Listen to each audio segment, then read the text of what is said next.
So what are the requirements for application? For you to apply for government higher education financing, you must have been placed in an institution of higher learning by KUCCPS. So this is funding student, and the student shall combine scholarship, loan, and household. 2023-2024 funding application is ongoing. So click apply now and proceed to create portal. So click on apply now and proceed. So these are the details that I've already explained to you. So the people are involved here. Higher Education Loans Board will be giving you loan according to the prescribed percentages. And university funding, this is this portal now that will classify you into the 4 categories. Then KUCCPS, which has placed you. Then the State Department of Education, which deals with TVET colleges. Then higher learning institutions, which are the recipient of you. And it is where you go to pay school fees. Then the parent will pay the remaining percentage, if any. So what do you need to apply?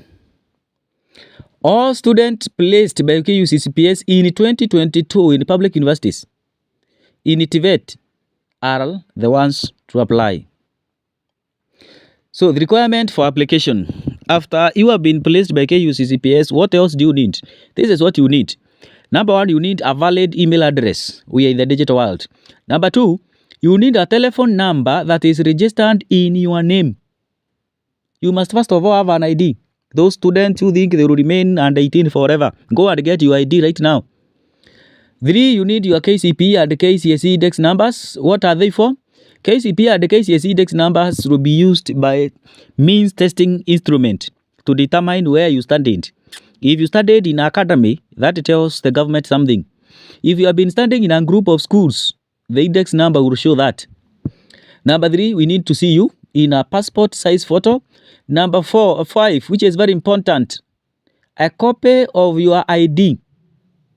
Any loan applicant must have an ID. So go rush, get ID if you don't have one. You will not remain under 18 forever. Don't wait until you are 20 to reduce years to 18. Go and get your ID now, or otherwise you will not be financed by the government. 6, admission letter, proof that you have been placed. 7, your registered parent telephone number. Telephone number for your parent, and it must be registered. Take note. Your parent national ID. This national ID will be very important. This is the ID that they will use to search across all the government agencies and the bureaus for information. They will use this ID to see whether your parents are employed, whether they pay tax, whether they are on NHIF, whether they are on NSSF, whether they are defaulters, whether they are deceased as you prove. You can try to tell us your parents are deceased yet they have not been registered as so. So provide your national ID, death certificate if any. So if for you to be categorized as vulnerable, one of considerations is if you are an orphan. So if you are one or you have a single parent, kindly provide the death certificate, and the means testing instrument will check on it to prove that it is genuine. Your birth certificate. Your birth certificate with your parent name. Of course.